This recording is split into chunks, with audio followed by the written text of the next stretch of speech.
Boppa dee dee dee. What is up, folks? This is So Bad It's Good. It is Saturday afternoon, and this is going to be a Southern Charm recap of Season 11, Episode 1, the premiere episode, but we have a couple of things to talk about before then. And you guys, every time I think I've got a handle on this podcasting thing, it turns out I don't. Because guess who recorded a full hour and a half Southern Charm recap early this morning at 9 a.m. This guy. And guess what? The audio didn't record at all. So there's video of me doing what I think is an amazing Southern Charm. Guys, if this Southern Charm recap sucks, just know there's an amazing Southern Charm recap that has no audio at all. I actually, because I edit my own thing, so I put it into GarageBand afterwards. I'm like, there's no audio. And then I go, there's no audio anywhere. I had to restart my old computer, reset up StreamYard. It is so flippin' frustrating that I have to talk about these yahoos all over again. But listen, we put our head down, we get through it. At the end of the day, it's not rocket science. And I genuinely like Southern Charm, and I actually enjoyed this episode. So it is sort of delightful to talk about again, I guess. But isn't it just fun? Isn't it classic me to record? And you guys, you got to see me watching me without audio. It's like the worst silent film ever. You're just I'm making all these faces and I'm doing Craig Conover, I'm a storyteller. Anywho, it was very frustrating. Now I was supposed to put this out on Saturday morning, right? And now it's Saturday afternoon, so I'm late. But yesterday we did a bunch of errands, which included some baby furniture shopping. This baby thing is becoming more and more real. I thought it was just a fever dream, but it turns out we really are having this child, and we made our first big purchase. I bought us a, what is it called? A glider, one of those nice chairs to sit in that kind of glides and rocks while you're feeding the baby or holding the baby or giving the baby all of your attention, or while I have an earpiece in one ear listening to some sort of Bravo television show while I'm rocking the baby. We went and got this glider yesterday, which was actually really comfy. But man, these things cost a lot of money. You guys have kids? How do you do it? Wow. I was like, wowzers. But then afterwards, yesterday, I felt like I was finally getting back to normal. I woke up after recording the OC recap, and it had been raining all night, and the sun it was beautiful clouds and sun. And that's God's way of saying, I'm so happy Real Housewives of Orange County is over for the season. And I worked out for the first time. I went on a long hike, which, it was I was due. I didn't work out all week. I got to get back with my trainer, Simon. I fell off the last couple of weeks in the run up, and I didn't have a car because the bumper was getting fixed. Anyways, you don't care. But then last night I got super dizzy. I got to the point where I was looking up brain tumors online because I was I got really paranoid. What is a brain tumor? Felt why am I I was dizzy all of a sudden, and I was dizzy for multiple hours where I was I just got to sit down and have a little think. I just got to sit down with some water. Just sit down. I don't know what that was. It really scared the bejesus out of me. So I didn't record last night and ended up going to bed early with Rebecca, and then came to face the day early today, and and then the shit happened with the audio. Anywho, I broke up. I was I should just record Southern Charm again, but then I was no. I recorded a 2-hour BravoCon recap for the Patreon, patreon.com/so bad it's good. So we're getting back to normal over there on the Patreon, but I took you through my entire time at BravoCon. And it's so weird because I know so many people, they want the dirt, they want the tea, they want the who was me and who was that. And I was just I, for the most part, had a 98% overwhelmingly positive BravoCon experience. I'm sure you guys are sick of hearing about BravoCon at this point, but I think it was just so damn special. And I just, a weekend for the books. I mean, my feet have not recovered, blisters everywhere, so gross. Everything, body-wise has not fully recovered, but yeah, I'll never forget it. I mean, I forgot most of it while I was there, but I'll never forget the stuff that I remember still, if that makes sense. So it was just super exciting. So that's over there on the Patreon if you want to hear that. Now, the reason why I will never sleep in again was that I slept in on Sunday, right? I slept in on Friday. Sorry. I slept in till like 10 o'clock on Friday, and I woke up to the news. I woke up to all these text messages and alerts that Jen Shah, and this is so wild because if you listen to the OC recap on Friday, we were talking about those prison paparazzi photos released of Jen Shah, which is always so fascinating when there's prison paparazzi photos. Now, remember, Jen is not in a prison per se. I mean, it is prison, but it is the nicest prison. It's a camp. They actually call it a camp, right? And she's in there with Elizabeth Holmes from Theranos and Ghislaine Maxwell. Just a motley crew.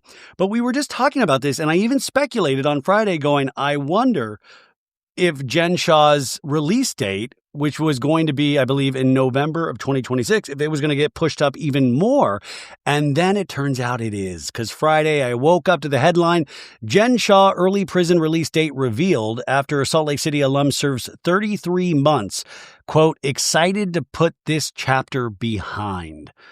Jen Shah's prison sentence has been reduced multiple times due to good behavior and participation in prison programs.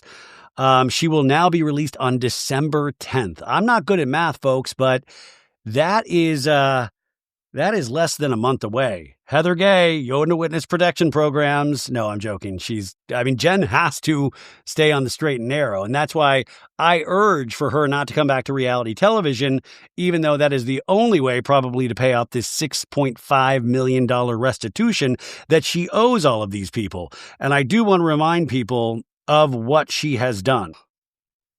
She bilked a lot of, especially elderly people, through a telemarketing scheme. She bilked them out of millions of dollars. I mean, people lost their livelihoods because of this.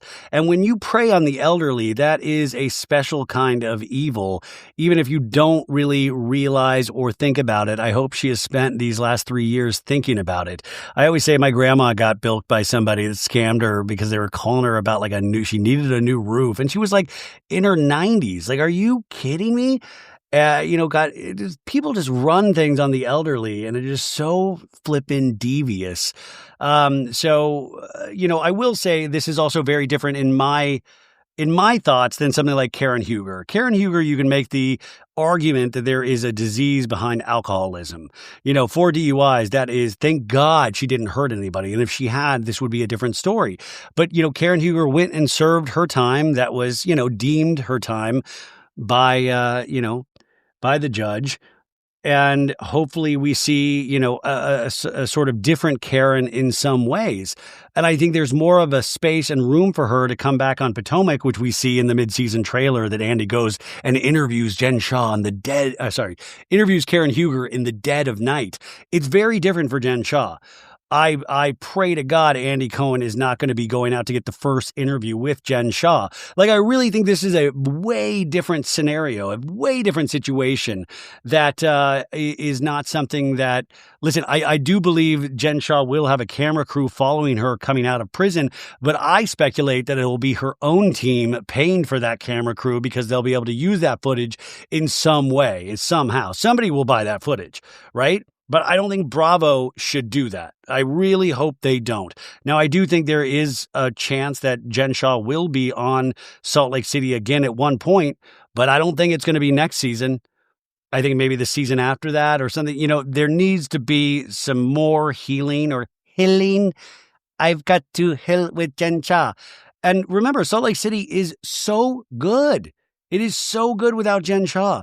I've always said about Jen Shah, like if you listened back in the day, because I've been doing this podcast since this show started, was that Jen Shah to me sometimes was my least favorite because it's like she watched every Housewives season and then tried to throw everything against the wall. She was like flipping tables, screaming, crying, and it was too much.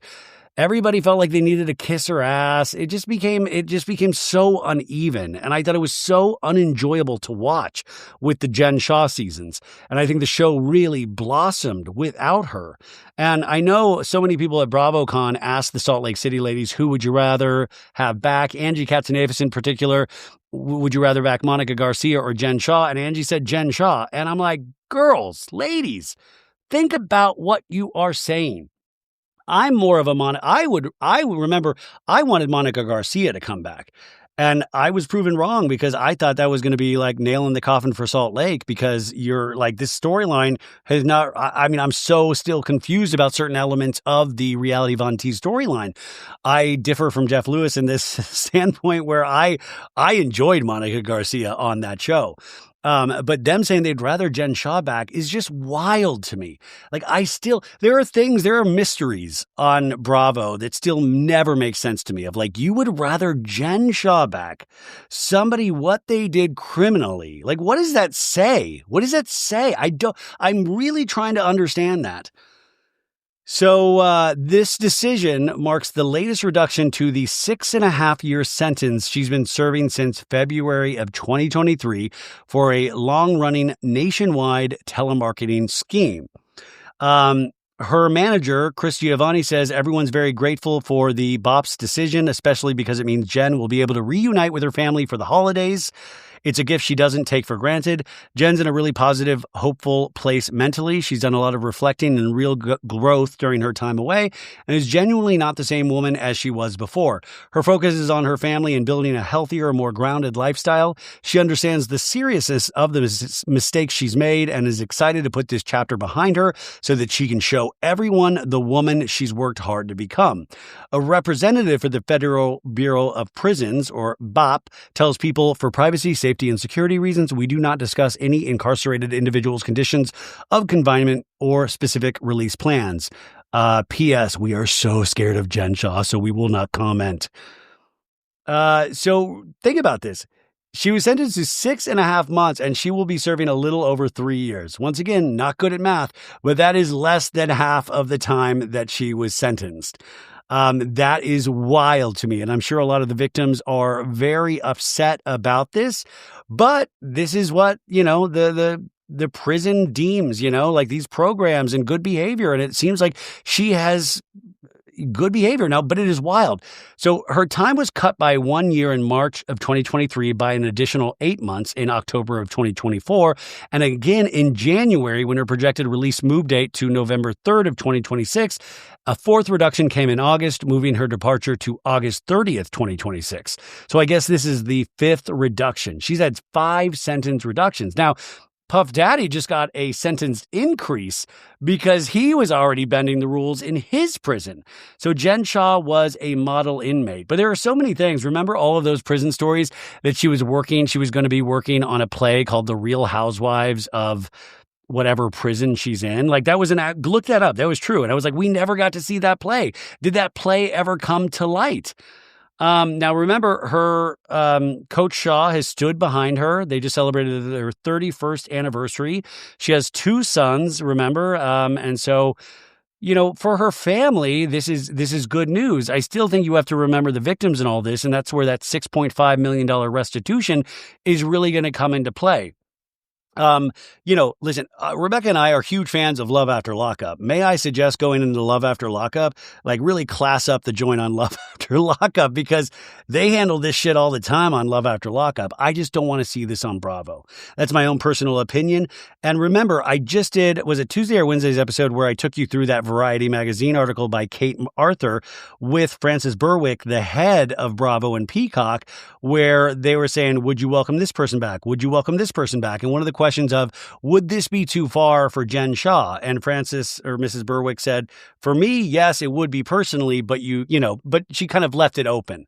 Like for her personally, she wouldn't want to see that, but then the show is a different animal, right? And so this is an easy layup in some ways. If this was OC, I think you'd see Jen Shah on next season.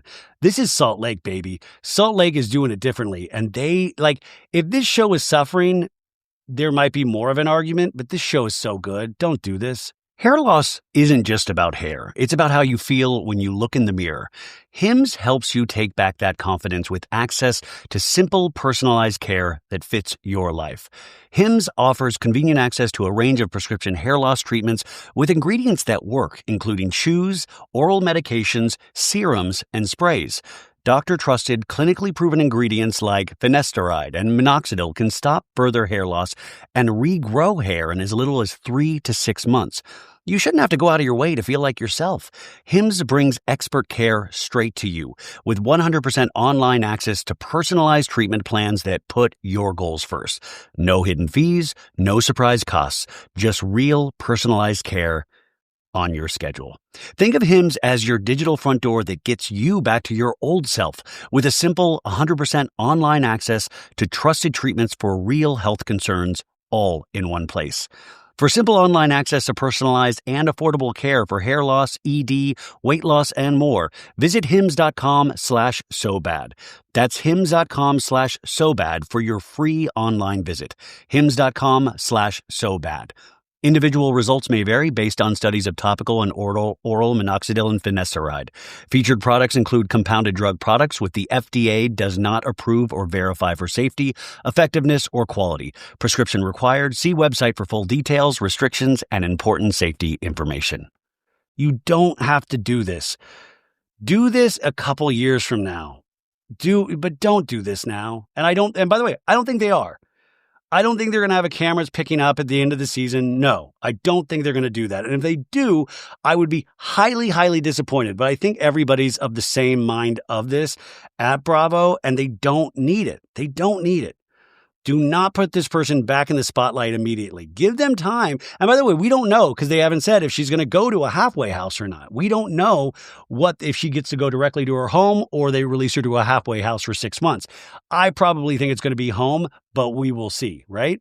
So this was big news. Are you ready for a Shah amazing holiday, you guys? Finally, something to be thankful for this Thanksgiving. But seriously, shout out to the victims. Go read more about them.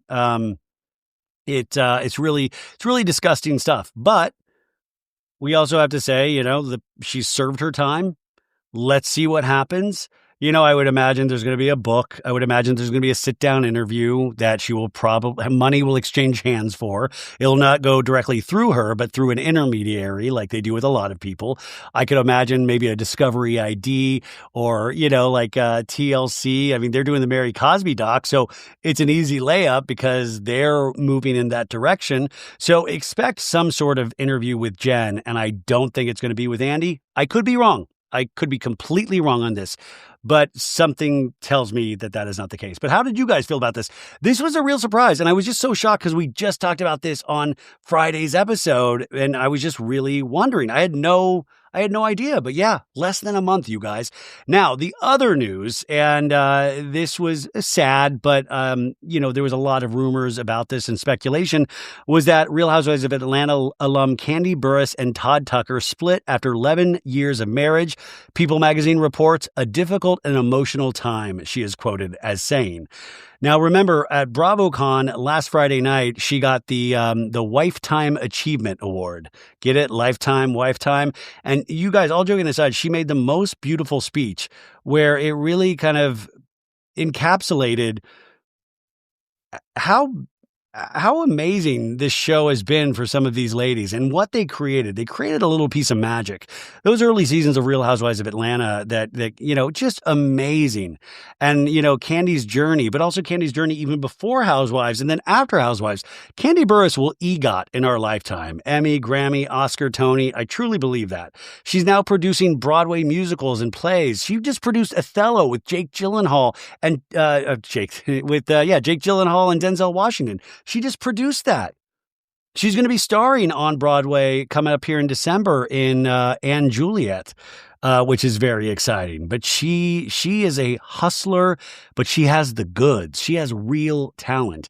But I think this is very smart that they saved this announcement for this week, the week after BravoCon, because I think it kind of would have ruined a really happy, nice moment, right? If all of a sudden she's having to get peppered with questions about the divorce announcement. Like people were speculating because Todd wasn't there when she was accepting this award. Also, Mama Joyce having the best weekend ever. The People magazine says they are going their separate ways after 11 years of marriage. After deep thought and a lot of prayer, I've made the decision to move forward with a divorce. This is a difficult and emotional time, but my focus remains on protecting my peace, being the best mother I can be, and co-parenting with love and respect. I'm stepping into a new chapter, pouring into my work, my family, and my own growth. I'm grateful to everyone who supported us throughout the years, and I ask for privacy, grace, and understanding as we navigate this transition with our family. They say Kandi's 49 and Todd is 52. And they met while filming the fourth season of Atlanta in 2011. They announced their engagement in 2013 and then tied the knot the following year in April. They have two children of their own, Ace, who is 9 years old, and Blaze, who is 5 years old. Oh, Ace is they're all cute, but Ace, a shy little, cute kid. Now, remember Burruss's other daughter, Riley, 23, who we now see on Next Gen NYC. And then Todd has a daughter, Kayla, who is 29 years old. So at the BravoCon Awards, she did thank Todd in her acceptance speech. She said to Todd, "Thank you for surviving the blogs, the shade, the rumors, the lies, the truth, the almost fights, the actual fights, the reunions. You earned this award too." So she thanked Todd in her speech. I mean, it is not overly loving, but it is a shout out of respect. So hopefully, maybe this is one divorce that will not kick up more and more dirt. I'm looking at you, Aaron Pfeiffers. Oh God, you see that? Aaron's claiming homelessness now. Go F off. F off. They also pointed out, like I said, on December 11th, she's returning to Broadway in Anne Juliet, and this will run through March 8th, which would be exciting. If I lived in New York, I would love to see Kandi Burruss perform live. She also earned a Tony Award nomination for The Piano Lesson, which was, I believe, starring Samuel L. Jackson. She also produced the revivals of The Wiz, Thoughts of a Colored Man, and last season's Othello. I don't know. You know what? Like what I wish though, I wish we could all pitch in and get her a lap dance from Bolo. I feel like in trying times like this, we all need a little Bolo in our life. And when I said a little Bolo, nothing is little about Bolo. That guy has a huge dong. I've always thought it was such a mistake that we've not brought Bolo back in some way, because that Atlanta episode, it was a supersized episode. Remember that? And it was insane. I made so many Bolo memes. We all did that. And also, why didn't they bring Bolo out at BravoCon? Or just like in the Bravo, like the museum that they had, they should have had like Bolo's G-string or his thong that he wore. I mean, that thing would have probably like a tarp that you could live under. That's how big this guy's dong and balls is. Does it make you uncomfortable when I say dong and balls? Yeah, it makes me uncomfortable too. Just wanted to check in. So this was great. But very sad. Very sad, but hopefully this will be somewhat amicable. I also predict that you will see this story play out on the second season of Next Gen NYC with Riley, because Kandi has been on there the first season. Obviously, they're close, and I would expect this to be talked about. I would highly expect. And Next Gen NYC, from my understanding, they were still filming at BravoCon. So I highly expect this to be in Next Gen in some way. Like, obviously, this is not about Kandi, but it does affect Riley as well. So I believe we will see this through her eyes. But yeah, wow. Shout out to Bolo. Let's start Bolo and Kandi. No, I think Bolo's married. Anywho, after this break, we will start our Southern Charm recap. Okay, moving on to Southern Charm. Bapa do, bapa dee dee dee. It's always great when a show comes back after being off the air for a while, because you miss them. It's like the first day of school. Like, who got haircuts, right? Are these men still boys? Has anybody turned into men?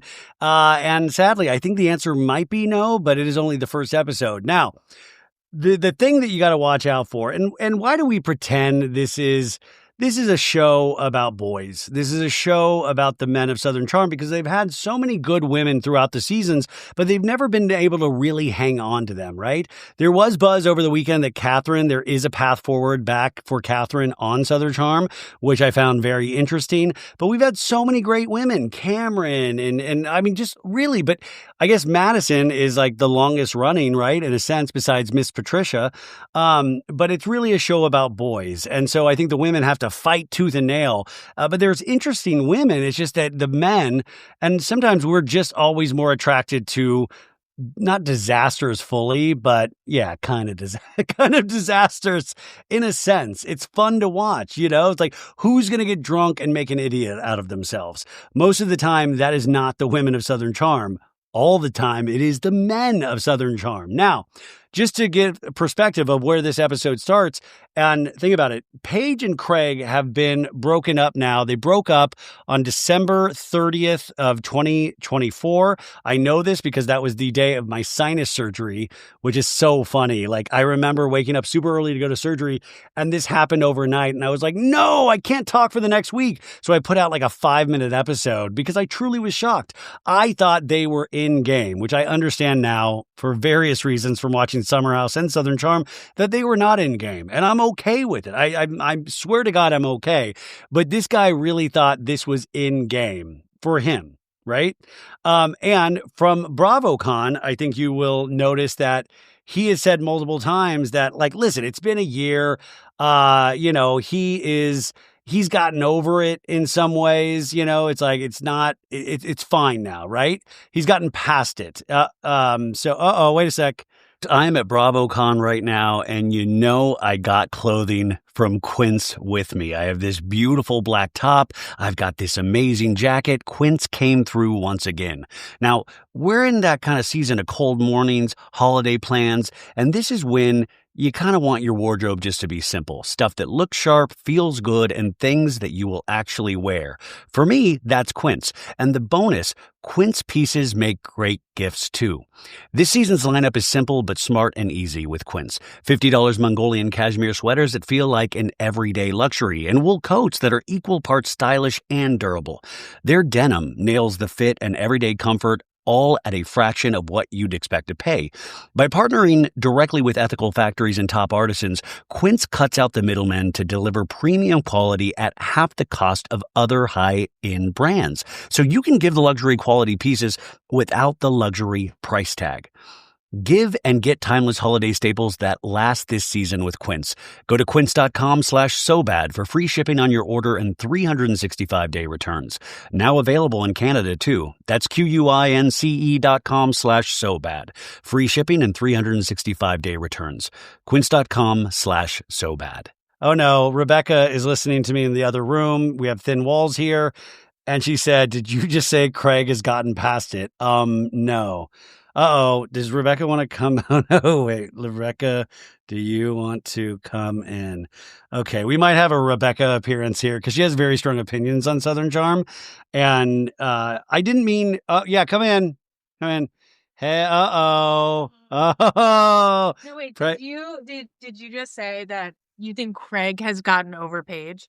No, well, yeah, I said I think he's now learned that it's like he's accepted it now. I don't think so. Did you see that tan that he had? I had a tan too. I know, but your tan was really good. He needed tan by Monica. No, I was with him on Sunday. Did you see his hair? That was so ridiculous. Because he had a man of desperation. Stop. He had a hairstylist, he said, with him. They were trying new things each day. Ridiculous. I don't think he looked ridiculous. He was very handsome in person. Craig is, he looked very tall, actually. He is very tall. Ryan is pretty tall, and I saw a photo of the two of you together, and he looked way taller than you. Like, I was actually pretty shocked with that. Oh, why didn't? He was taller than me. He was taller. Yeah. Very. No, I'm not debating that at all. No, but okay, there is no way that Craig is over Paige at all. Paige elevated Craig in not only his show, but in the Bravo universe. I think they elevated each other because I think we took Paige more serious. No. It's just that Paige grew past Craig, but Paige was always super funny, super charming, super fun. And honestly, Craig, people made fun of Craig. Craig was the guy that lied about going to law school. Okay, but this show's been on 11 seasons. That's him in the past. That was him until he was with Paige. He's a storyteller. No, he's not. Oh my gosh. Ryan got this hat from Craig and it says storyteller on it. And it's so funny. I don't understand what that has anything to do with Craig at all. But because he said that was his big line last season. I'm a storyteller. He had that line last season. I don't remember that. But I don't think you're at this part yet. But when Madison comes I just over. Started. Oh, okay. Well, you know when Madison comes over and she's like, oh, are you painting? And he's like, no, that was from Paige. She used to like sit out in her bathing suit and paint like by the pool. Like that is a relic of the past. If that was me, I would have thrown that away. Like I don't want to remember that shit. Well, maybe he likes to remember things. And also, if you do want to get rid of it, I'm willing to buy that painting. A Paige DeSorbo original. You that don't thing. need that. I mean, Sotheby's should auction that shit off. Are you kidding me? Shep, who is okay. It was By the way, you would have dated Shep back in the day, 100%. When this show started, I liked Shep. I thought Shep was cute and funny and smart. But as this show went on, he has turned into, I don't want to say Thomas Ravenel because he's not a Rapist. Oh, but wow. he has turned into something that I don't like. Also, what don't you like? Let's recall that you're not a Shark Tooth fan? Taylor Ann said he doesn't go downtown. Oh. And I know Craig goes downtown. Craig does a lot of that. Craig's very pervy, that they say. I love it. Yeah. And I always found it really weird that he named the dog Craig. Like, I think that Little is like, Craig. I don't know. Craig. I don't like that. I think that's creepy and weird. Like, it's funny. No, Shep needs to get it together, like, in a big, big way. That whole thing with that young girl. He needs to date women a little bit older. Like, it's really sad. But I don't think women a little bit older are going to put up with his antics, his shenanigans. Yeah, he needs to change his fucking ways. He's ridiculous. But also, I think, like, with Craig, like, don't, like, look at him. He's got businesses now. I saw, like, he even took the fans and all that stuff very seriously. He's trying to, like, keep it together. And it's because of Paige.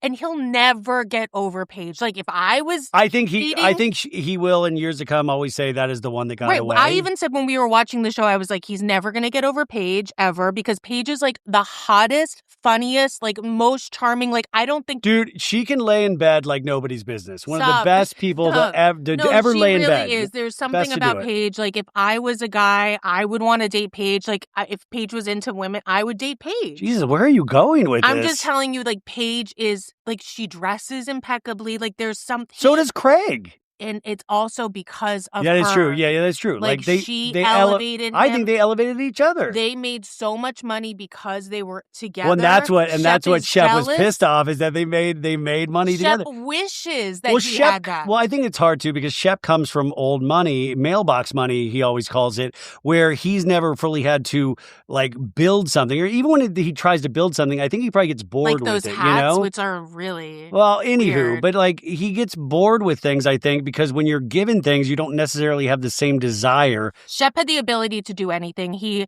is very smart. He's charismatic. I think he's funny. Looking. Yes, but like, I don't know what the hell has happened. And I think he's, I'm such a, not an apologist. Maybe the audience is going to hate me because I feel like I'm an apologist, but like, Shep would be a fun time, you know? Oh my God. Like, time. Listen, I would love to go to a fucking fish show and like, that's Austin. By the way, Rebecca Austin. loves fish, and Austin loves fish. Yeah. I bumped into. Remember when I bumped into him. Austin at the fish show? Yeah, we and did. took a picture with him. Yeah, he didn't know who I was. I mean, I didn't tell him who I was because he was probably having a moment. But like, I would love to hang out with him. Like, I think he would probably be really, really fun. But I don't want to date him. Like, I don't want to have like an actual relationship with him. And I think he's lame. And I mean, whatever. These guys are. But ridiculous. The point is, like, can't you leave room for people to grow? Anyway, Craig is not over Paige. It hasn't even been a year. I know if I was in a relationship with a Paige for a year, for how long were they together? 3 years? 3.5 years? I wouldn't be over Paige. Well, but yeah, that's what he says in the beginning of the episode too, is that he said, listen, I thought I was over it. Said no, well, at BravoCon, I think it's been a year. It's like, it's time to move on, right? Yes, it's time to move on. Well, that's what he's doing. He's moving on. I hope so. He wasn't like, you seen Paige? You listen to Giggly Squad? He didn't do any of that. I'm sure he is. Wait, real quick though. Two things you brought up. You would want to hook up with Paige. A lot of girl stuff lately. Because she does the Dancing with the Stars recaps. Okay. What happened the other night? I had a really hot, sexy dream about Daniela from Dancing with the Stars, who is Zac Efron's dancing partner. Yeah, but like, Dylan Efron. But like, let me just tell you that like, I've been having the craziest dreams since I've been pregnant. Like, I don't know if anyone else has experienced this, but literally the day I got pregnant, I've been starting with like the scariest, weirdest dreams. And yes, I had a very sexual dream about Daniela. Like, Like, I'm sorry, but like, we shouldn't say this because one day I'm going to meet Daniela, and like, I don't want her to know. Or what if our daughter listens to this one day? She's not going to listen to this. You think she's going to like go back in the files? Like, she goes, I heard thousands and thousands. Yeah. Well, so that. But by the way, that just, I think a lot of people will realize that was. Yeah, I turn women to lesbianism completely. No, that's I not do. True. You're very hot. I love you. No, I'm not fishing for a compliment. I understand. No, you don't. You always say that. He always likes to say that like every woman's a lesbian. I'm not a lesbian, but I do appreciate women. You're saying that, and it sounds like I just say I understand sexuality is fluid. Like I'm not saying like I'm just saying that it's a spectrum, you know. It's a spectrum. And I think women. And Daniela is one of my girls, and so is Paige. And I will tell you, Southern Charm is an argument for women becoming lesbians or like exploring that side of them because these men obviously don't know it. I mean, we're doofuses. Like this is like we are doofuses. So also, can you speak to the rumor? This is coming up a lot now. Are you Deuxmoi?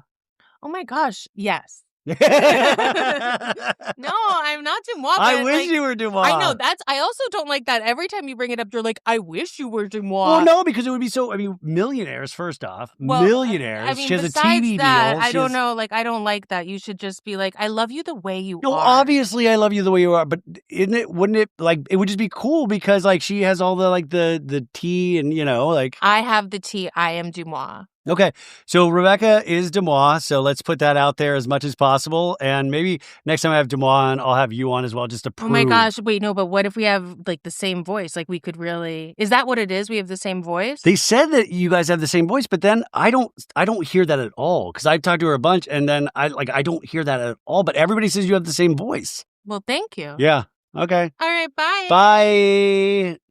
Are you going to the gym? Yeah, it was great. Okay, baby mama Rebecca appearance. Wow, star-studded today. Well, really helping me out after I've had to record this 2 times. Also, God, you know what? Some people, somebody wrote a comment saying, how dare I call her baby mama Rebecca in the show title, and that really says something about me. You doofus. It was Rebecca's idea. Like, she's totally fine with it. It's a joke. Can we laugh? What happened to laughter? Oh my God. Get a fucking life. I really try to be cool with some things, but geez, just whatever you want. Live in your negative, whatever you want to do. Enjoy. But let's have fun today. So she had some really strong opinions, which I think we all do. But I was really happy to see this again. Now, just a reminder where we left off last season.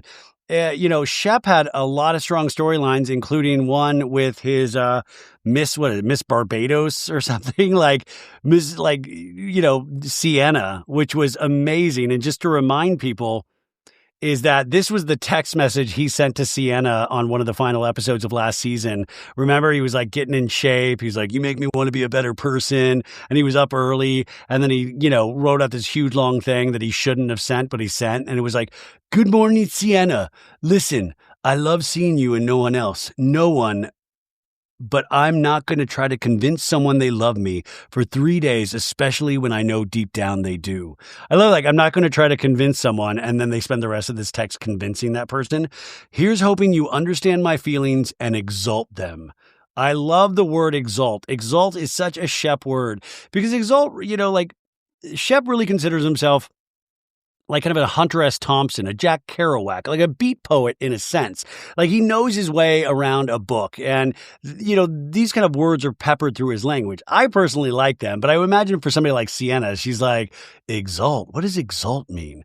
But he goes, I just don't feel this way ever. I know that you agree and feel a lot of what I do because I've heard it from your perfect little freckled lips.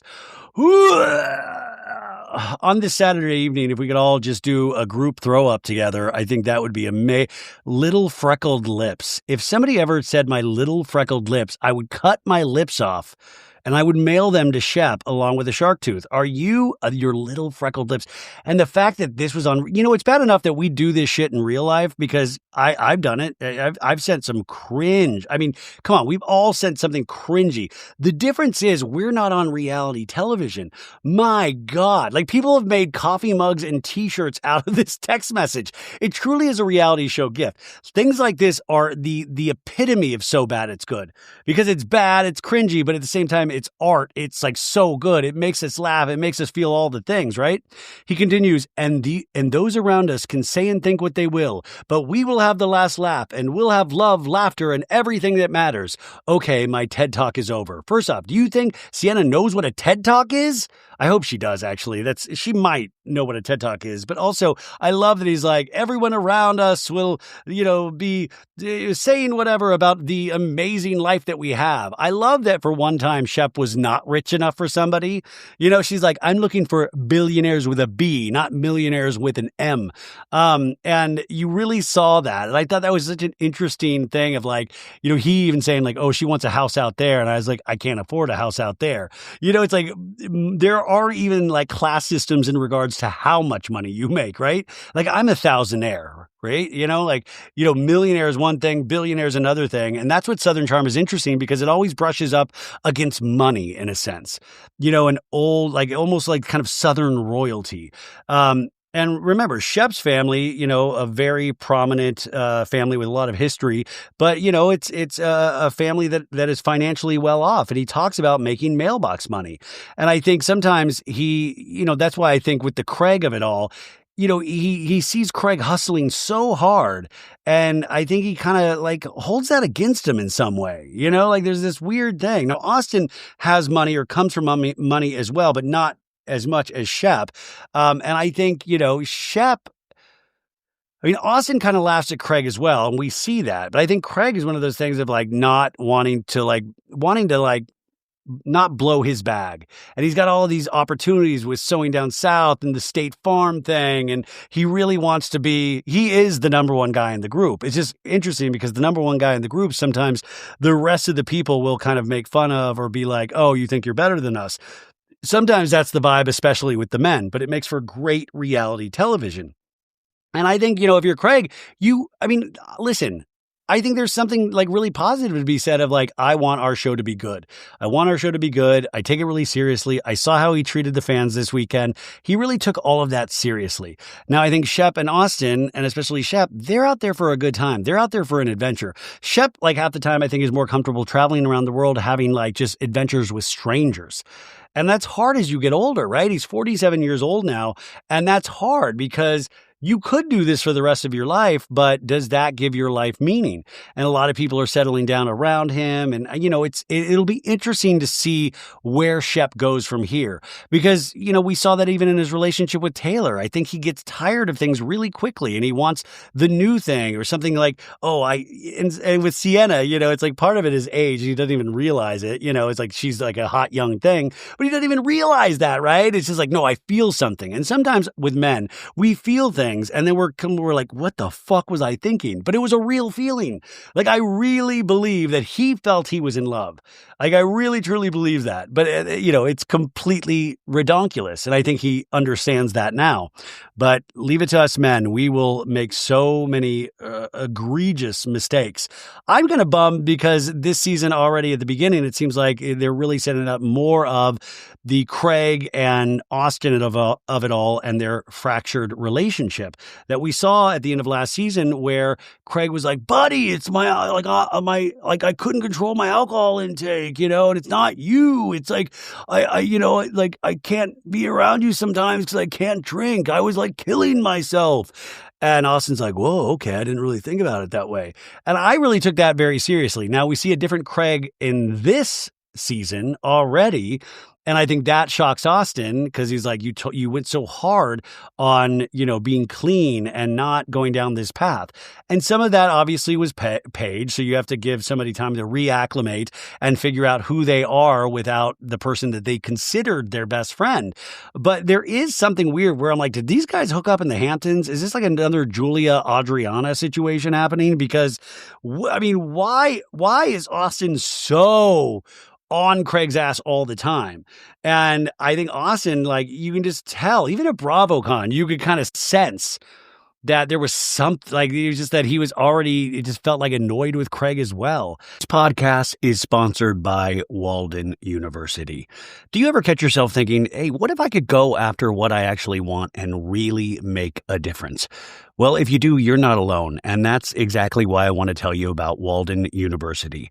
For over 50 years, Walden has helped working adults like you get the W with the knowledge and skills to build the future you want and make a difference where it matters most. With 100+ degrees and certificates, it has never been easier for students to find a program that matches their goals. And with Walden's Tempo Learning, you're in control. No set weekly deadlines, no rigid schedules, just the flexibility to progress towards your degree at your own pace.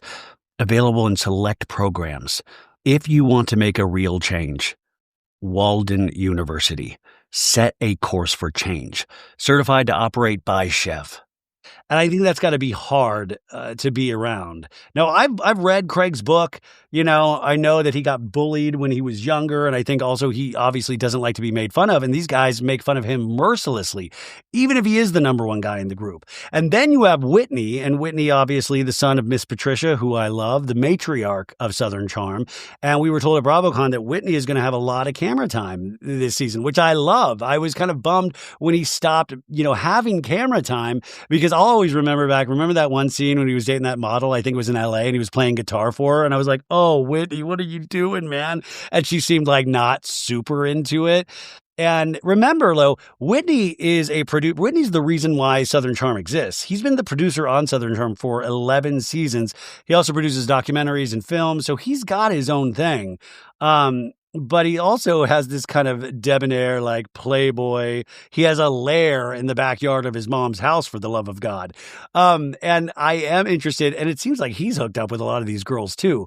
I wonder if Miss Patricia's, is just like, give me a kid already. I have to settle for Madison's kids because you will not have a kid. And I wonder if Whitney seems like, or it reads on screen that he has no interest in settling down.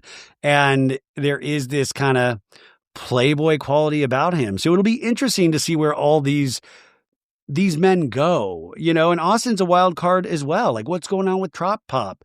He's there following jam bands. I mean, everybody likes Austin.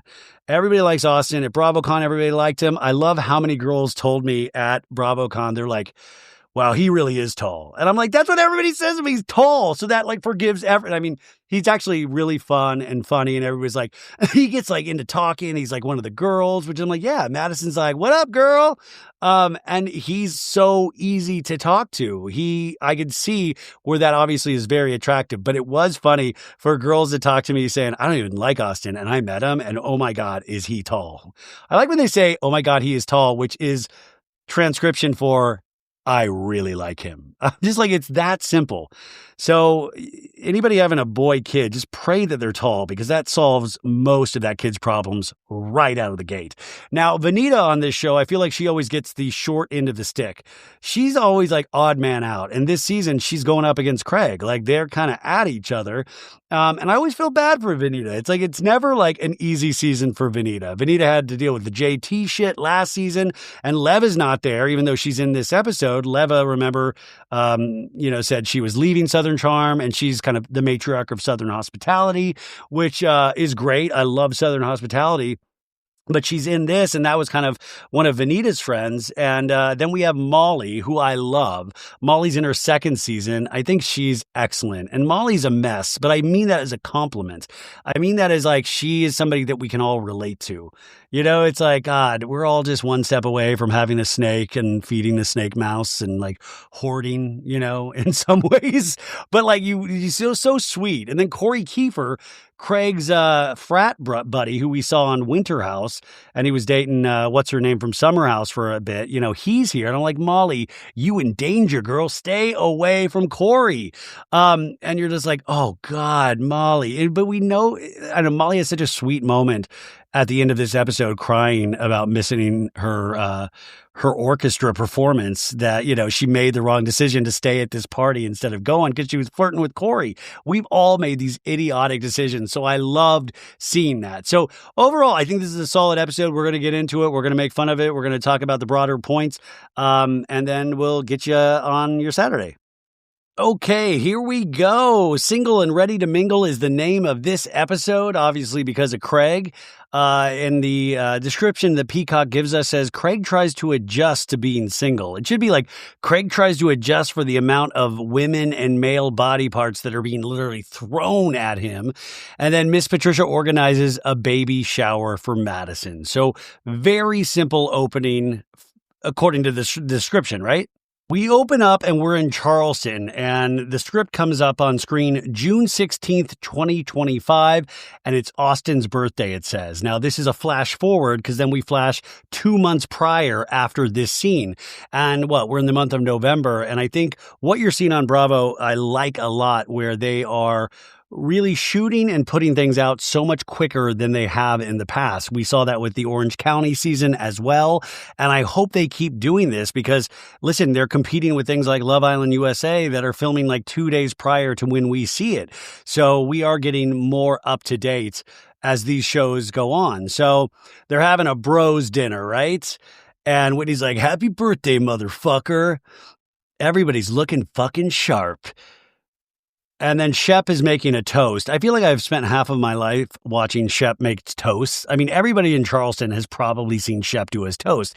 And he's toasting with champagne. He's like, we've been through a lot of ups and downs, but mostly ups, I would say. But let's down this. Ha ha! You see what he did there? Alcoholism. Woo! And then Austin goes, I do love you guys, and God, it's always good to have your friends together, but keep your enemies closer, maybe, right? And Craig's there. Like, what does that mean? We see escargot being delivered to the table, and Whitney's like, wait, how are we enemies? And Craig's like, are we enemies? And then we flash forward in the dinner where Austin's like, you manipulated me, Craig. And Craig's like, what are you talking about? And Austin's like, and you fucking told me it. I'm an addict. That's why I don't drink anymore. Now you're like Mr. Shot King, which the transcription says Mr. Shortcake. And I would love that if like he married Strawberry Shortcake, but it's now you're like Mr. Shot King. And then Craig fires back. He just made my drinking problem about him. That is insane, Shep. Austin, nothing I do in my life is about you, buddy. It's about you, buddy.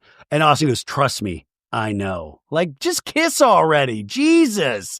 Craig's like, why are you always obsessed with how I live my life? And Austin's like, I'm not obsessed with how you live your life. And he goes, my drinking is about me. I don't try to tear you down, Austin. And then Austin goes, you're a liar, Craig. You are, and Craig's like, you are a different person when you film. And Austin goes, everybody here knows it. Everybody here knows you're a fucking liar, Craig. And then Austin's like, I'm different from you, Craig? And Craig's like, I'm the exact same person on camera that I am off. And then Austin goes, you're the liar of all liars, which is like the head liar, which is like a pretty big position. So that's good, right? And then Craig goes, hey, so we don't need to be friends anymore. And there's tense music. This boy's dinner has turned into a nightmare. And then Craig just goes, I guess we don't need dessert. And Shep's like, no, we don't. Which is that's so much sugar. It's like so hard for your body to process as you get older, right? And that's how we start. We hear the bop-a-doo, bop-a-dee-dee-dee, just the bop-a-doos. And that's what a great start, because we know that's 2 months in the future. And then we get 2 months earlier, ... And the jazz music, do-do-do-do-do-do. We're in a small town, Charleston, and we do a round robin. Round robin is when we see kind of like certain cast members going about their day. That's what they call it, a round robin. Craig is in his secret garden, his beautiful landscaped castle that he's made.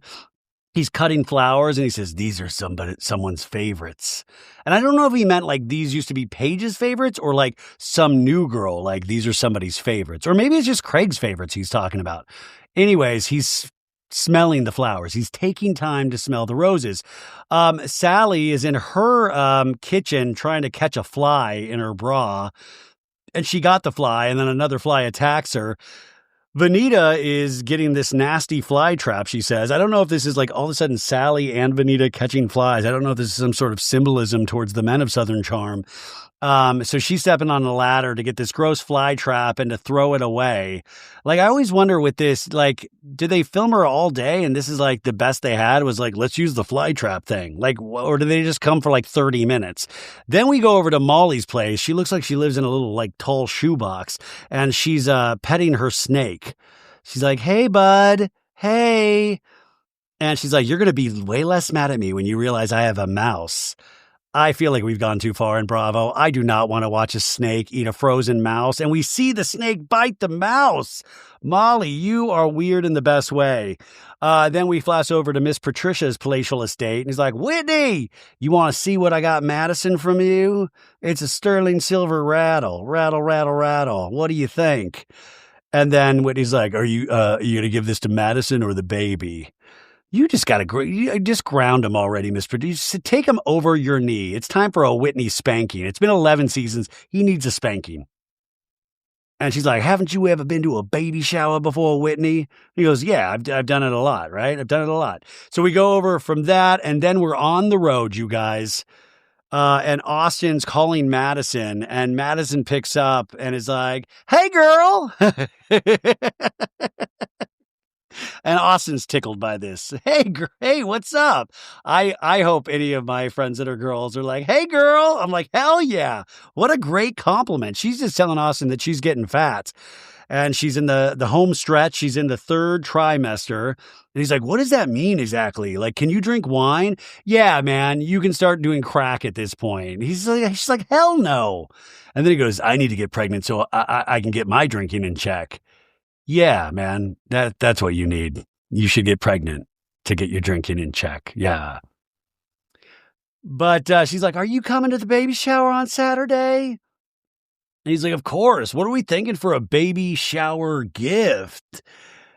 And she goes, oh, well, I don't need like any nipple cream or shit like that, which is like, that's funny. But it's like, we realize they've seen each other's nipples. Weird joke. But he's like, okay. I'll talk to you later. And then we see that Madison has pulled up to Craig's estate. And Craig, even the front yard is beautifully manicured. I predict it now that we will see a Conover landscaping in Charleston in like 2 or 3 years. Because this thing is immaculate. And his secret garden in the back is great. Craig is inside patting Madison's belly. He's like, is this weird if I touch your belly? Is it weird? She says she's not a good pregnant person. And he goes, you have like a little alien inside you. And I'm so like that. I'm just so always with Rebecca. I'm like, oh my God, our daughter's inside you. That is so weird. Men, we just can't process. We're like, it is magic in a sense, right? So weird. Anyways, she's 31 weeks. She says she's pregnant AF. She hates every minute of it. But guess what? We're doing it, right? And Craig gives her a non-alcoholic beer. And we were just talking about this the other day. Rebecca was like, maybe I'd like a non-alcoholic beer. But Madison's the girls that are like, I love being pregnant. I'm like, you are a liar and or a sociopath. I don't know. One of those two. I will agree. Like Rebecca agrees with this as well. Like she had a miserable first trimester. And even the second trimester, there's like days where she feels really good. But it's intense. And we're both scared for that third trimester. Anyways, they sit on the back patio and there's like a painting area, which Rebecca mentioned earlier. And she's like, who are you, Bob Ross? And he's like, oh, the painting. You been doing that painting? No, it's a remnant of the past chapter. Paige used to sit out here in her bathing suit and just paint. And then in a talking head. So we're 4 minutes and 36 seconds in. And I thought maybe we wouldn't really talk about Paige this season. But yeah, this is the first time. Yeah, of course they're going to talk about her. But I, for some reason, thought we wouldn't. And then in a talking head, Craig goes, I was betrayed by the person I trusted most in this entire world.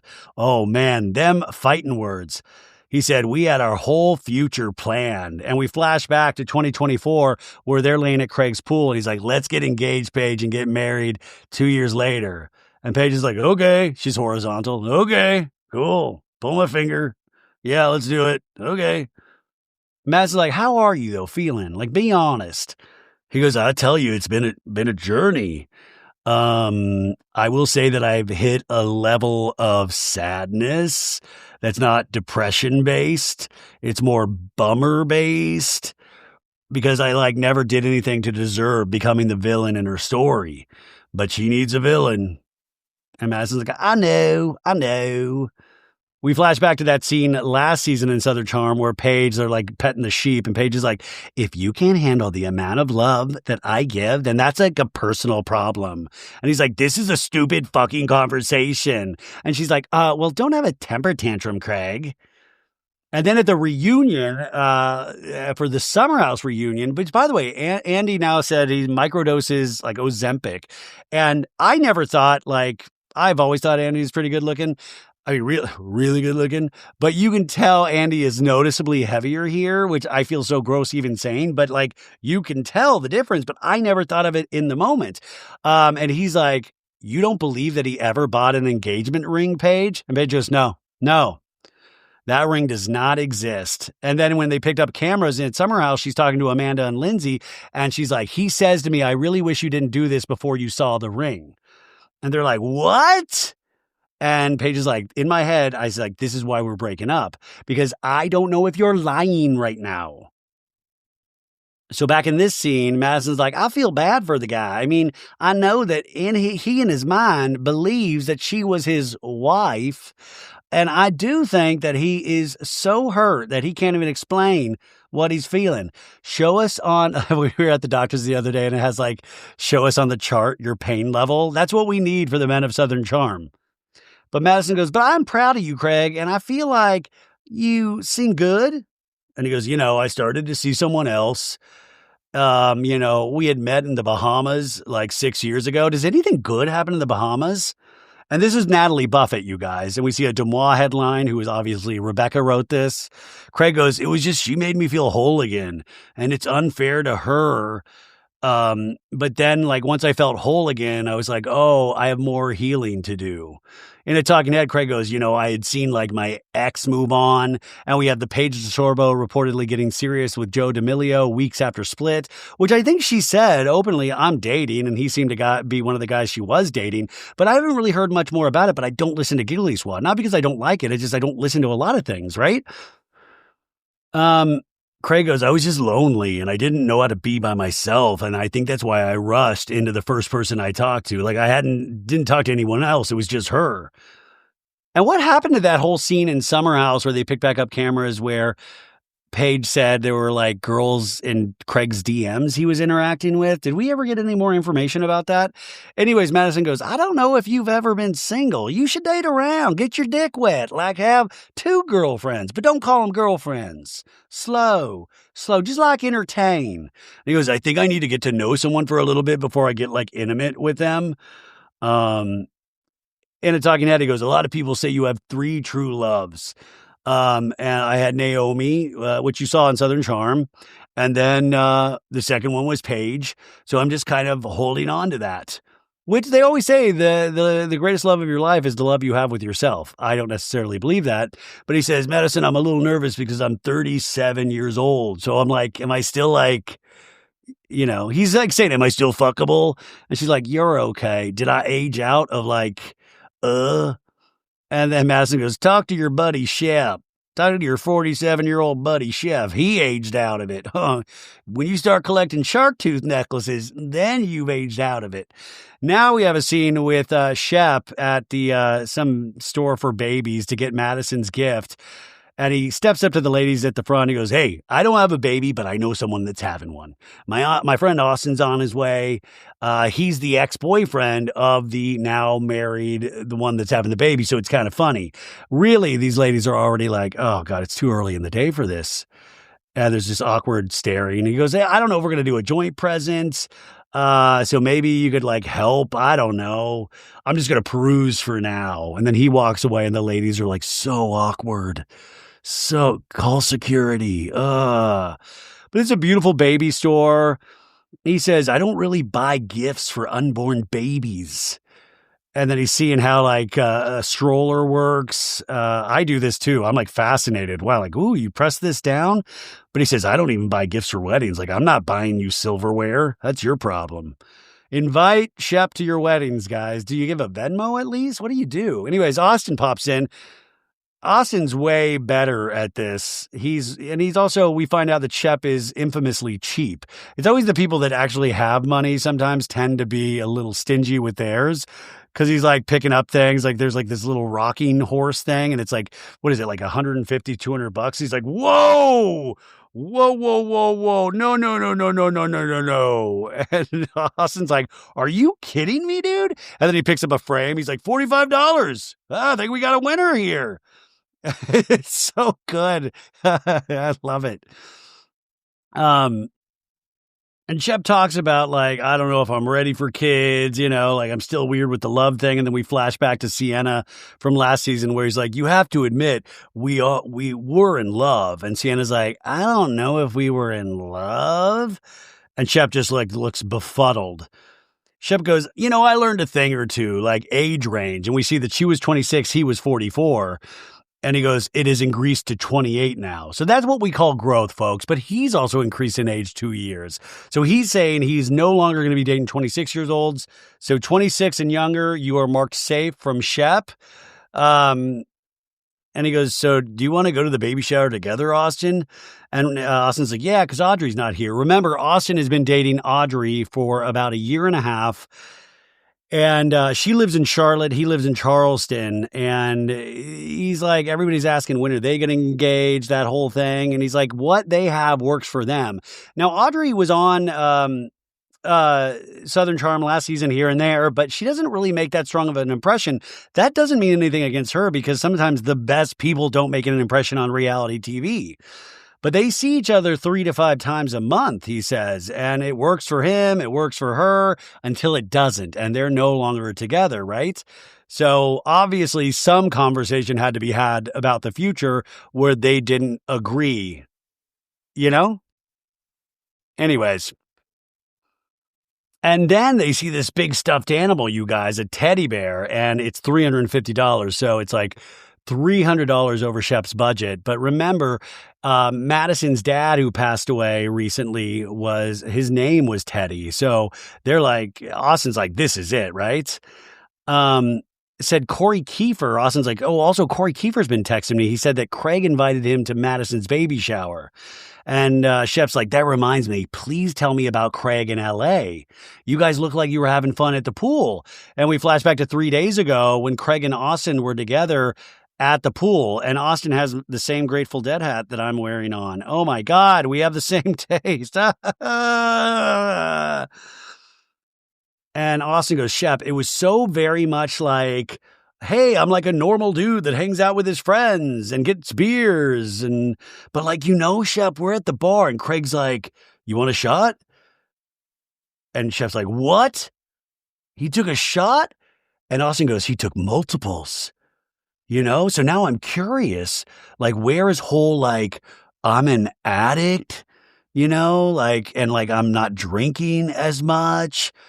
And then we flash back to 2024 and that scene on the beach where Austin's like, I just want you to loosen the reins a little bit, Craig. Yeah, but I can, Austin, because I don't have any leash on myself. That's any addict. I was like me, like trying not to be an alcoholic. Is now affecting my friendship with Austin. So it was very deep. It was a very real conversation, right? Austin in this scene goes, and I'm not judging, right? Which he seems to be judging a lot.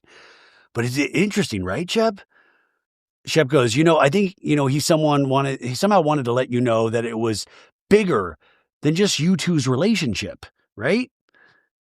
And Austin in the talking head goes, as long as single Craig doesn't overdo it, and like turn into like drunk dickhead Craig. We flash back to 4 months ago when Austin at the reunion says, I am terrified of Craig sometimes. And Andy's like, you think you have a bad temper, Craig? And Craig goes, I mean, yeah, I'm working on it so I don't fucking drink anymore. And Andy's like, is anyone else scared of him? And literally everybody raises their hand, including Shep. Shep goes, sometimes, yeah. And then Austin goes, if that's the case, then I'm here for like single Craig energy, right? But Shep goes, I think he rightfully just needs to recalibrate his new normal because he has alienated us to a certain extent. Definitely you. Paige was his best friend, his only confidant. And he put all his eggs in that basket, and that basket fell and that basket broke.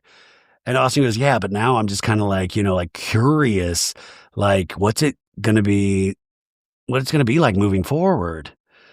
And Shep's like, me too. And we go to our first break. Bapa-doo, bapa-dee. What's it going to be like for these men and their friendships, you guys? So we're now at Relatable Queen Molly's new house, and she lets us know she's a new reptile mom. Someone was rehoming their gecko and their corn snake. And she was like, whoa, free reptiles?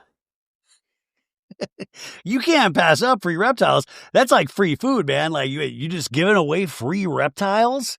I mean, actually, that's the one time I would be able to say no. The unfortunate thing, though, in this scene, she has lost the snake. How do you lose a snake? Because first off, if I pull a snake out of its home, you're damn well knowing that I am going to be eyes on that snake, especially if I have a dog and 3 cats. These poor cats are like, you literally rehomed a snake? Are you kidding me? So now she's like going to lure the snake with a mouse. So she pulls out her freezer. It's not like frozen shit from Trader Joe's. It's frozen mice. Like we have to see another frozen mouse that she puts in like a little Tupperware container to lure out this corn snake. It's too much. And then Rod gets over to this place. Poor Rod. He comes in. He looks like that meme of Hillary Clinton walking into that apartment, just like, what is going on? He brings her like a flower thing, which I can only imagine will get lost somewhere in this mess. But he's like, I figured I'd bring one more thing so you can pile it up in here. And he's looking around, and it's just everywhere. It is not hoarders yet. It's like hoarders in training. It's hoarders adjacent, right? And he's like, did you find your snake? And she's like, no. And then he's like, wait, what is going on? He's like looking at the mouse in the Tupperware, and he's like, oh my God, what is happening? He says, I just want to like shake Molly. It's like happiness starts at home, bitch. So clean up your fucking house. And Rod's like, you have too much shit. No wonder you can't find your fucking snake. And then she goes, well, I carved out little pathways to go to all the places that I go often. Well, that's great. You carved out little pathways. Like, my God. And Rod even says, okay, see, you sound like a fucking hoarder. And Molly goes, no, I really felt like a hoarder for a while. And she lets us know she moved into this house that's 1,000 square feet less than her old. Okay, top of mind question immediately, like, well, why do that? Why do that? And we see her shoe rack downstairs, and Rod's like, first off, let's not have the shoe rack downstairs. She's like, no, I know. It's not the final resting place. Hoarders always say that, right? And then he points out a scooter, like a big scooter. Are you going to be using that scooter? Like, are you using it currently? And she goes, no, but I don't know where to put it. She says, I am a minimalist if I have enough room. Like, if I live in a stadium, I'm a minimalist. Why would you ever say I'm a minimalist if I have enough room? Amazing. But Rod is still like surveying all of that. We see her euphonium, which is her like her mini tuba, and we see a flashback to last year when she's playing her tuba. And then he pulls out this Tupperware. He's like, what's this? She goes, oh, all my shark teeth. I can only imagine Shep watches this scene and jizzes everywhere. Like, oh, she was the one that got away. Why didn't I keep? She's literally collecting thousands of shark teeth, you guys. And Rod's like, you and Shep need to go into business together.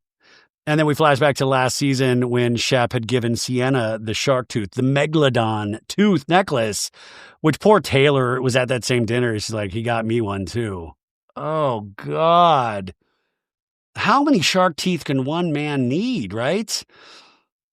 Anyways, Molly has a lot of shark teeth as well. If anybody needs it, they're at Molly's. Rod goes, oh, after you and Shep's love explosion last year, and Molly reminds us that she and Shep hooked up last season at the end of the season, and they only hooked up like 2 times, right? But Molly says that kind of made me know more of what I don't want. That's always good if you're a guy. Like I've always been the guy that's made women realize what they don't want. And she says she's fine with that. So Rod is still like, the cat is trying to escape the house. She's like, let's not get you any more boyfriends or any more pets until we find this snake. So now we're at a scene with Vanita, and she says, Sally has become my best friend. They're meeting at this clothing store to pick out something for Madison's baby shower. And Sally in the talking head goes, yeah, I mean, I helped her through a lot with the JT stuff. And we flash back to last season when JT was like writing all these long messages to Vanita. What a mess that JT is, right? Sally says, I did not approve of JT and Vanita's relationship just because, like, I knew the kind of guy he was and I did not trust him. And we flash back to the reunion where Andy says, right after the show premiered, you made a big public post and Instagram kind of announcing your relationship with your current girlfriend. And JT's like, And Vanita goes, in September, you let me know that you and that girl were no longer together. Then after that, you and I going out on dates, like we were working on trying to figure out if we were actually going to be boyfriend and girlfriend. And then super teaser drops and she's in my fucking DMs calling me a goddamn rat.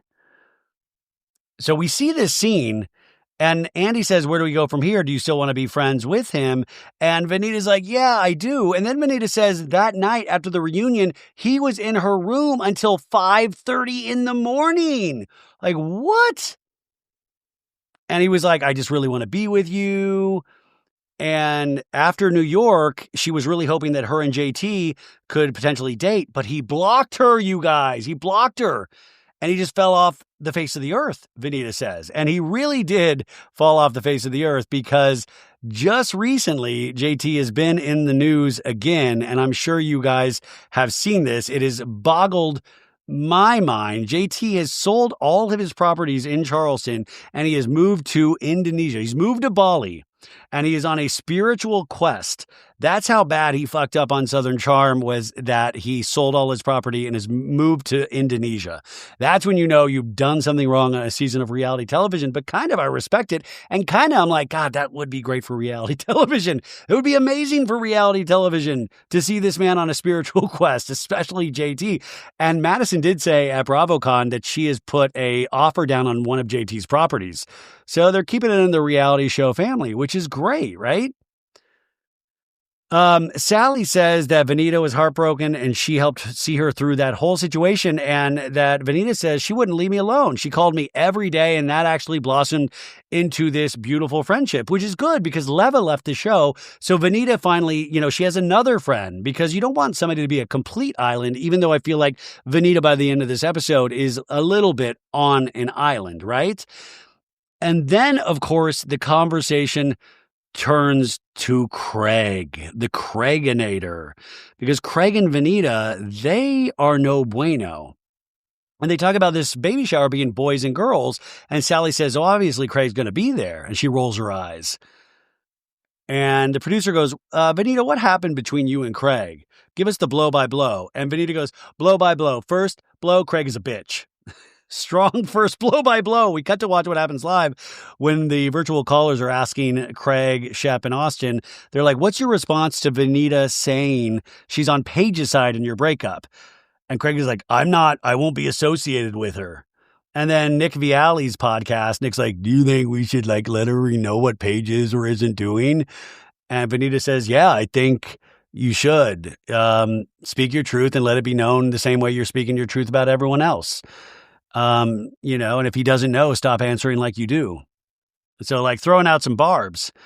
And then Craig and that Watch What Happens Live goes, what Vanita said about me, I didn't think was true. And I think she was just regurgitating gossip from the internet. So yeah, I'm not friends with her.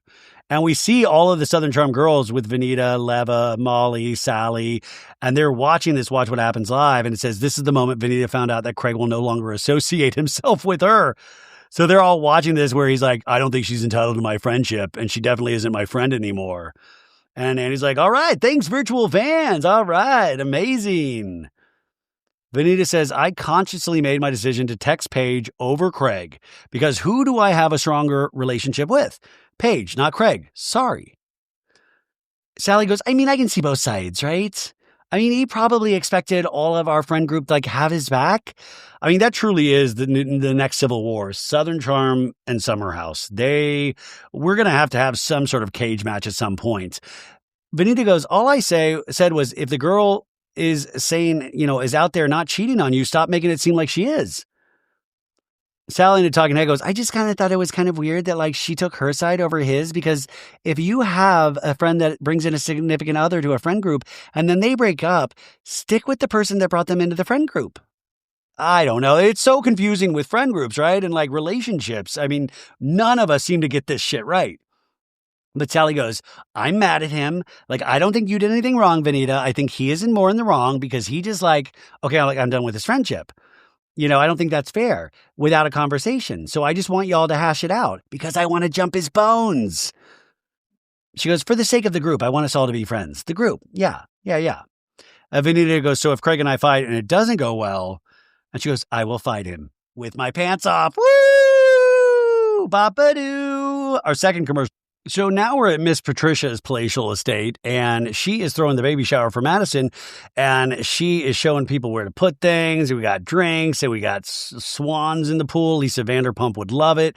She lets us know, my friends are not exactly in the reproductive phase, so it's fun for me to have young friends that are having babies, because we know Whitney isn't.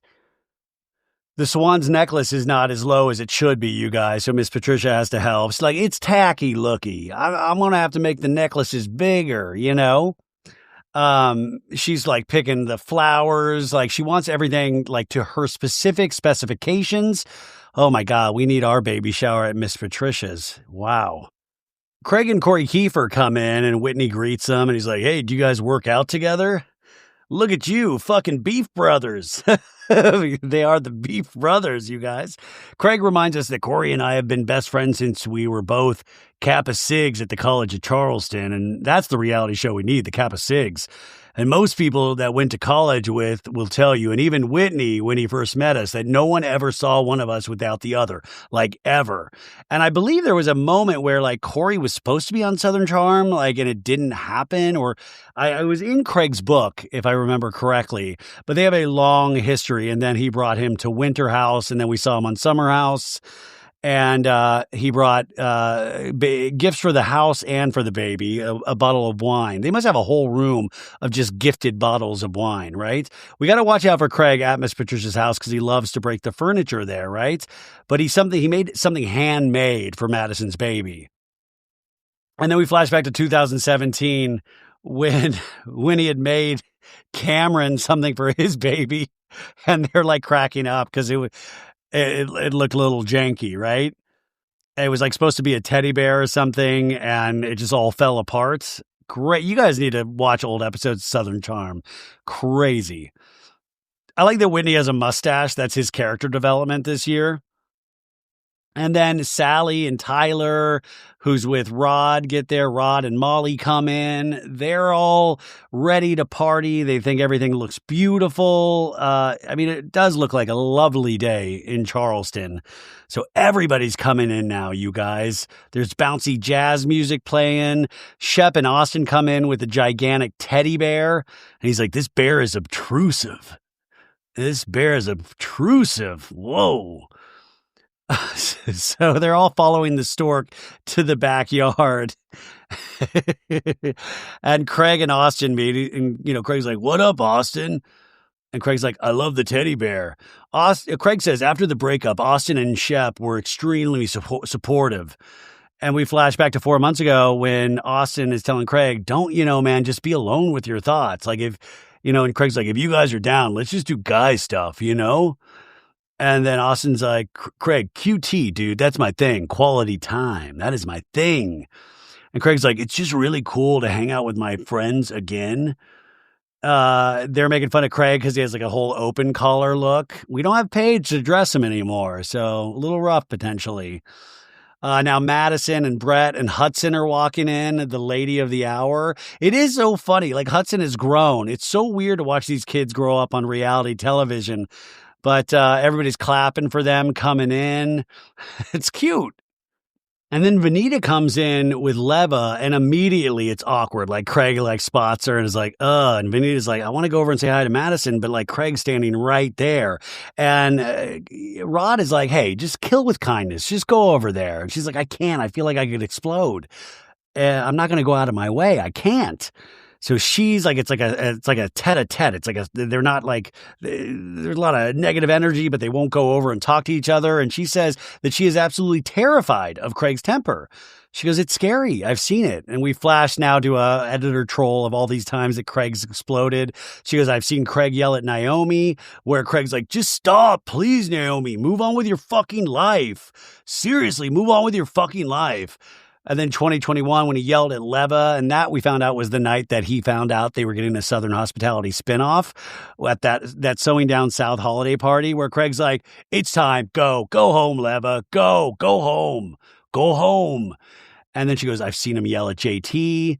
And JT's like, Craig, you're lying. And Craig's like, it was loud and clear, buddy. And JT's like, what you said flamed us. And Craig's like, what you said flamed us. I didn't say what you said, Craig. Fuck you, man, Craig says. Venita goes, Craig is a certified asshole. So obviously, after Craig sees this, yeah, Venita, it's not going to, this relationship, I don't think it's going to get fixed this season. Venita goes, he's not someone that I am willing to go to bat with. So she won't even get into the muck and the mire with Craig. And then Rod goes over and tries to do the same thing with Craig. Like, go over and say hi to Venita. Kill her with kindness. And Craig's like, why? I don't like her. Like, I don't fuck with her. In a talking head, Craig goes, Venita said that I was enjoying my breakup, reveling in all the attention I was getting from it, and dragging it on because I didn't want it to end. And then Venita in an interview saying it's almost like he's dragging this on longer than it needs to be. Like, just let it be as clean of a breakup as it can be. Craig goes, anyone that would say that is clearly not my friend. But you got to play different rules in reality TV. Sally's talking to Shep, goes, this is kind of awkward, Craig and Venita. And Shep goes, I sense everyone's on their best behavior, but never say never. You know, there's just some dynamite exploding at any moment, probably. And Sally's like, I feel like it might happen. So there might be dynamite exploding at Madison's baby shower, which is not the place you want dynamite exploding. We found out that Molly did find her snake. So good news, you guys. And then Miss Patricia comes in. They're like, Miss Patricia, yay! Oh, you look beautiful, Madison. You look beautiful. This party's kind of cute, isn't it? We see the pink umbrellas. It looks amazing. Miss Patricia goes, I love Hudson. You did a good job with one. So, and Madison goes, I know, but I hear the second one's kind of all over the place. And she's like, well, it's a girl. Madison goes, hopefully she's nothing like me, you know. And Miss Patricia goes, yeah, I was thinking the same thing. Oh, these Southern ladies just giving each other shit. Madison's mom and sister come up, Casey and Tara. And they meet Miss Patricia, hugs all around, very cute. Lets everybody know that they should party after this function. And then Whitney's like, you guys all got to come back to my lair. They literally call it Whitney's lair. It's a man cave, which actually looks like a bar, but Whitney calls it Whitney's lair. I would rather call it a man cave than a lair. And it really does look like a nightclub in there. But Shep is like, I am here for the new Craig. When Craig says he likes to party, Shep's like, I am here for this. And Craig goes, you know, I had a life before. And Whitney goes, but now you don't. So now I can go to your fuck shack, Craig. Craig goes, now I can come to your fuck shack that you built and hang out. Craig goes, I'm starting to remember who I was before my last relationship. I'm more of a lair kind of guy, but he says, I don't want to go back to that person necessarily, but I was confident and I was good at hanging out with girls. I have a huge void to fill. I have a huge giggly void to fill. And Whitney goes, yeah, you have a huge void to fill. And he goes, party and girls. And then Sally looks over and tells Rod, Craig looks good. And I was like, oh no. And Rod's like, yeah, his fucking hair is so fucking good. I hate it. And Sally's like, God really best him. And Rod's like, well, he is single now. And Sally goes, yeah, but I'm like a girl's girl to the death with Venita. She's my best friend. And Tyler's like, there's always wiggle room. There isn't wiggle room. This is not good, but it's good for reality TV, right? So they're all like the whole crew is starting to drink and do shots. Great place to do that is at a baby shower. And Molly says, I can't really do shots because I have a band concert later. I have to leave in like 20 minutes. And Corey's like, to where? Corey Kiefer's like, to where? He's like, the band concert. I play the miniature tuba. It's called a euphonium. I am in the Charleston concert band. And Corey's like, shut the fuck up. No, you play the tuba? What? And he goes, so the mini trombone, I want to get back to this. And she's like, it's not a trombone. You said it was a trombone, he says. It's a miniature tuba, Corey. Do you know what a tuba is? And he goes, I need to hear the sound of the tuba. Can you make the tuba sound? And she goes, I can't make it. And then he goes, how do you play it? And she goes, I go, boo, boo. And he's like cracking up. She in a talking head says, Corey's a huge flirt. I mean, he's hot in like a Joe Dirt kind of way. I say the Joe Dirt kind of way. But she goes, yeah, you got to spit up on that thing. Do not say that around somebody like Corey. You don't say you got to spit up on all that thing on the tuba. But she says he's hot in a fuckboy way. And she tells Corey the tuba goes from her lap to her head. And he goes, I thought you said it was miniature. And she goes, the normal tuba is like that. And mine is like littler than that. And she goes, so you're not a full nerd, Molly. You're a half nerd. And she's like, no, you're a full nerd. Okay. And Rod's like clocking this. And he goes, so when I come over to your house tonight, Molly, are you going to play the trumpet or the trombone? No, she's going to feed you to the snake, hopefully. But she goes, I'm going to make you hold my snake. And he goes, that's not happening. You can hold mine. Oh, clock it. How quick did Corey do a dick joke? So he goes, mine isn't a corn snake. It's an anaconda. It's very feisty. And then in the talking head, Molly goes, wow, shiny, toxic fuckboy. She goes, my therapy apparently is not working very well, if this is who I think is cute. And then he points out how tight his pants are. And Rod looks at this and goes, I love the energy that's happening. It's fucking great. I love it. I love it. And Madison's like, look at Molly over there. They actually look really cute together. And Craig's like, Corey, I knew would like her. Yeah, fresh meat, right? Sally's the mouse and he's the snake. And then Madison goes, Sally, what do you think about Sally? She's not your type, is she, Craig? And Craig's looking for a second, taking her in. He goes, no, I think she's beautiful. Uh-oh. And Madison's like, well, I mean, you're single now, Craig. Why not? And he goes, look, Sally and I would probably have a lot of fun together with our private parts. Who knows what would happen, right? And Madison's like, yeah, I'm going to cause chaos while I'm pregnant because I can't do real storylines. So then Craig comes over to Sally, and Sally's like, I've missed you. Where have you been? Like, what, Sally? What about Girls Girl? And the Craig's like, Whitney said he wants to have an after party at his dragon lair at the bar he built. She's like, I've never been over there. And he's like, well, I was like, we're all going to go out anyway, so we might as well go to your lair. You were going to do it at Whitney's lair. He calls it the lair.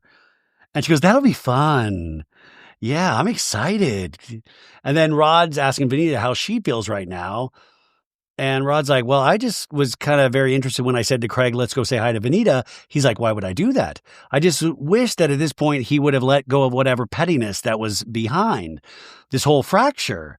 And Vanita says he made the decision to make sure that whatever was happening between us stayed petty when he verbally said out loud publicly, I don't like her. And Rod's like, I know. And then Sally goes, hey, Craig, how are you and Vanita? And Craig's like, I almost didn't come today because I knew she was going to be here. She was like, I think he's just enjoying the attention. I was like, I couldn't fucking eat or sleep for a month. It was like Ryan at BravoCon. And Vanita's telling Rod, it would have been so different if he said to me, hey, I don't like what you did. I don't like what you said, but can we talk about it? You know, I don't associate myself with her. Vanita has a little Craig imitation. And so this doesn't look like it's going to be good anytime soon. But the party keeps on raging, folks. Then there were the awkward Austin and Madison's dude. Like, they're having a conversation. And he's like, seriously, man, I'm so happy for you guys. And then Brett's like, yeah. And Austin's like, hey, are you just playing passenger princess in this? And Brett's like, yeah, 100%, especially for the nursing and all that. You know, whatever you want to do. Yeah. And Austin's like, yeah. How are things going with you, Austin? Good, man. So I have the same girlfriend. She's in Charlotte. No, you don't need to worry. She's living her life. I'm living my life here. And it's good. I can really focus on things that need my attention. Yeah. It's all good. But it's like, that's good. Okay, good. Okay, good with that. And that's the end of the conversation. Craig says that to Madison that he stayed home last night and finished her present. He wants to give it to her right now. And it's handmade, a Craig original, and it's a little baby blanket, a little baby quilt. And pulls it out, and there's like all these different little patchworks on it. And Craig lets us know that he made this, he swears a different meaning. And he was at Missouri at a quilting conference in the last few weeks, and he hasn't done one by himself. So this is the first quilt he's ever done. So this could go big on eBay, you guys.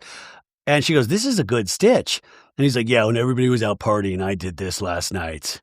And Madison's like, just keep outshining them, Craig. Just keep outshining. Craig loved that, So now we're going to open gifts. So we're going to open all the gifts now after Craig started the gift giving. So everybody gathers around to open, and Austin and Shep brought the whole ass teddy bear, right? Very cute. And then Molly, of course. Molly is so relatable. I think we've all been here at some point where she gets a text from her band group and she goes, oh no, I'm going to fucking fired from the band. He's like, what time are you supposed to be there? And she goes, 50 minutes ago. And he goes, oh, negative minutes ago. And she goes, I texted him, are they going to hate me? And he said, probably. And Corey's like, don't say that. Be like, I have issues, which would potentially be true, right? And now Molly starts crying, which you really feel for her. Like, made the wrong decision potentially. And she says, I dicked around and I didn't go. I feel bad I let them down. Like, how many bands are there in Charleston? They're never going to let me back in. They're going to be so mad. And Corey's like, calm down. Hey, calm down, Toots. There's no crying and euphonium playing. Come on, calm down. Miss Patricia got this baby dress. She's like, that came from England, and it's a dress designer who does the Princess of Wales children. Woo! So it is fancy, you guys. And Rodrigo painted this, it's an beautiful ornate gold frame, and he painted a teddy bear, and it says Teddy. And remember, that's her dad's name. And this actually almost got me tearing up. And, Madison's talking about her dad not being able to be there. And, listen, this is where I get a full wuss because I'm so bummed that my mom can't be here for our baby because I know how much she would have loved it.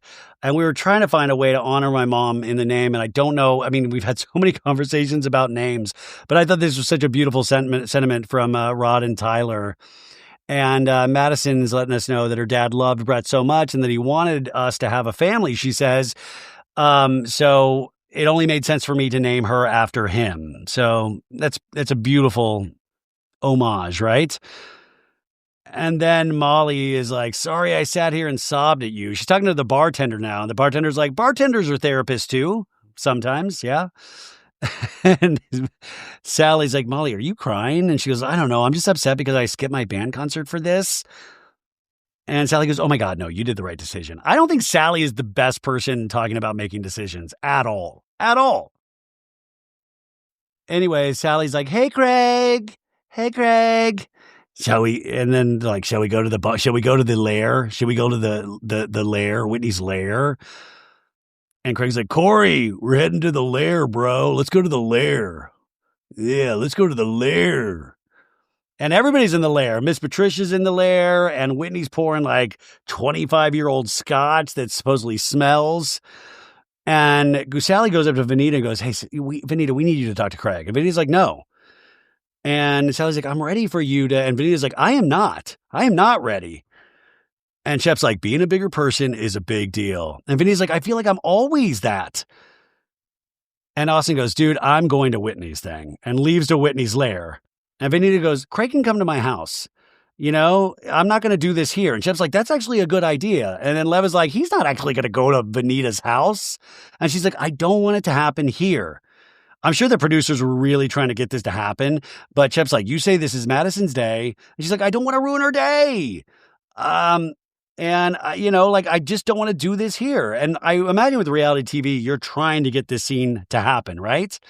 And Shep's like, well, if he doesn't come to your place, then he's going to look bad, right? And so Austin comes into the lair. More bourbon is getting poured. I mean, this is like that photograph in The Shining, the Overlook Hotel, right? So all the bros are laughing over their scotch. And outside, Vanita goes, I don't want to speak to Craig because I'm afraid that he's going to yell at Madison's baby shower. And that's the last thing I want. And then Molly goes, well, why don't you wait for the after party, Vanita? And so it's not Madison's baby shower. And Vanita's like, wait, hold on. What are you talking about after party? There's an after party? What are you talking about after party? And Sally's like, wait, did nobody else know about this? And we see Molly in the background just downing drinks. And Sally's like, yeah, we're going to Whitney's lair. Craig is there. And they're like, what? And Sally's like, just talk to him. In a talking head, Benita goes, I guess Sally's a girl until a man is involved. Woo. Inside, Craig is laughing with the bourbon. And Sally's like, I'm just ready to party. And Benita goes, I'm not speaking to him. Just go. I'm not doing it. I'm not trying to make it a thing. That's why I'm out. Sally in a talking head goes, I don't personally think it's breaking girl code to be chatting with the enemy. You're going to wake up with the enemy. Is that breaking girl code?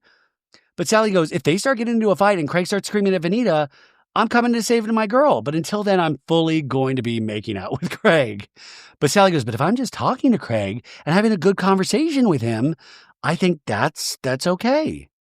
We rewrite the rules as we go along, right? Benita is leaving and goes, that is so rude. Very Full House of Benita. She's like, can we open these gates? Can we open these Miss Patricia gates? Sally tells Rod, I am just over the whole we are not talking to each other thing, right? And Rod says, yeah, it's not necessary. And Benita's just walking out.